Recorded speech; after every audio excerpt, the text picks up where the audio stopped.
আমরা আছি পদ্মা নদীর মাঝখানে। একদম মাঝখানে। এই যে সাঁকো, এই সাঁকোটা দিয়ে আপাতত এই ধারের পারাপারটা হয়, এই চরে যায়। এ পাশে পুরা নদী, কিচ্ছু দেখা যায় না। ঠিক অপর পাশে রাজশাহী শহর। এই এটা রাজশাহী শহর, পদ্মার পাড় দিয়ে।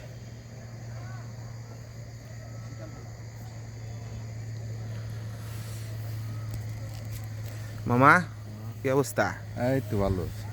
এখানে আমরা ধরে আসছি, একটু এমনি দেখতেছি আর কি, একটা পদ্মার ভাই। হ্যালো দাদা, এক্সকিউজ মি মিজান সাহেব। আমার বন্ধু মিজান আছে, মাহবুব ভাই, আর আমি আছি। চলছে চলছে চলছে যাত্রা বাড়ি তো আমরা দেখাই রাস্তাটা কেমন, নদীর মাছ দিয়ে। শিশু করে বাসিও।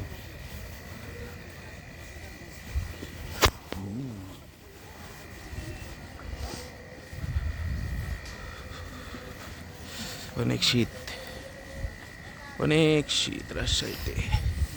Bye bye.